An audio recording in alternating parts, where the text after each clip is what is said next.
The story of Hades and Persephone is one of the most well-known love stories in Greek mythology, and over the years there have been a handful of different variations.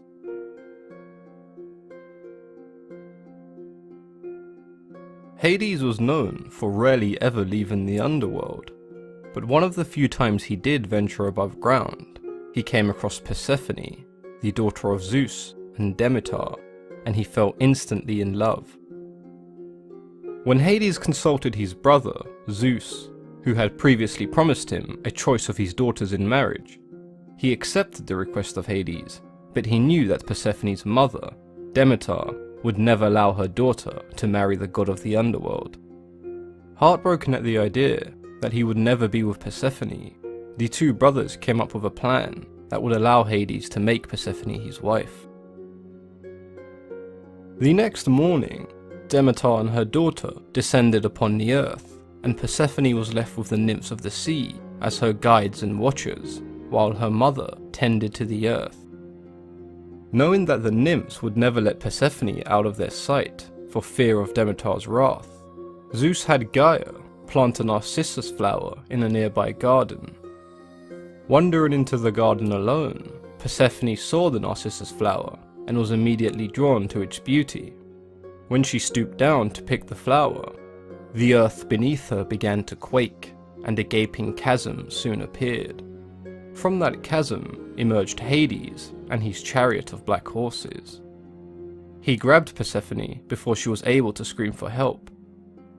The nymph Cyan had seen the abduction, and she attempted to rescue Persephone, but she was no match for Hades. Upon seeing her friend descend deep into the underworld, she began to cry until she melted into a pool of her own tears, forming the river Cyan. When Demeter returned, her daughter was nowhere to be found. When she asked the nymphs that she had left to watch over her daughter, they had no answer. Furious that they were unable to protect her daughter, she cursed them with plumed bodies, scaly feet, and wings. They would now be called the Sirens. It was when the river Cyan washed up the belt of Persephone that Demeter knew something dreadful had happened to her daughter. Demeter was driven mad by her daughter's disappearance. She roamed the earth for days on end, searching and not fulfilling her duties as goddess of the harvest and fertility. The earth began to dry, harvests began to fail, plants withered, and animals died. Because of the lack of food, famine spread across the earth. The actions of Demeter resulted in untold misery. The cries of those suffering could even be heard on Mount Olympus, and Zeus knew that if he did not stop Demeter's wrath, humanity would disappear. He promised to bring Persephone back from the underworld if it could be proved that Hades was holding her against her will. During her time in the underworld, Hades had beautiful gardens built for Persephone, and she was treated with respect and compassion. She saw a side to Hades that no one else had seen before, and she began to fall in love with him. Hades had heard what Zeus proposed and readied his chariot to return Persephone, but he was terrified that when given the choice, Persephone would not return to him, and so he gave her one last gift, a pomegranate. In Greek mythology, it was believed that if one ate the food given to them by their captor, they would always return to that person.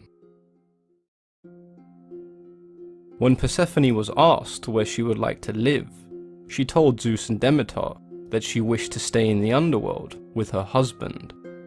Demeter was infuriated with the response, and she was convinced that Hades had somehow tricked her daughter. After a heated discussion, Demeter made it known that if her daughter did not return, she would never again make the earth fertile.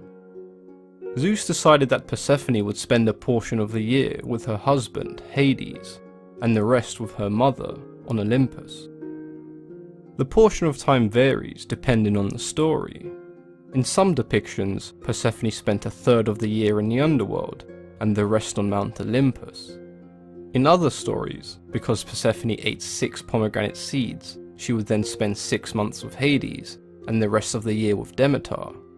The arrangement pleased neither Hades or Demeter, but they were forced to accept it. Many believe that the seasons of the year could be explained by this story. In the 6 months that Persephone was not with her mother, the land was not fertile and crops struggled to grow, because in her sadness, Demeter neglected her duties. These times of year became autumn and winter. When Demeter was reunited with Persephone, the land became fertile and once again fruitful. These months were spring and summer, thus creating the cycle of seasons, the death and rebirth of nature.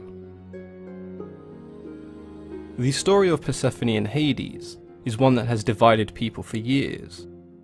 There are those who believe that Hades was somewhat of a villain in this story, taking Persephone against her will and forcing her to live in the underworld with him. There are those who believe Hades to have been a very misunderstood character, cold and unwilling to leave the underworld, but once he saw Persephone, he began to change, and over time she did fall in love with him. How do you guys feel about this story? Do you feel Hades acted as a villain, or in the name of love? Do you think Persephone would have returned to Hades if he did not give her the pomegranate? Let me know in the comments below. As always, I've been your host, Mythology and Fiction Explained.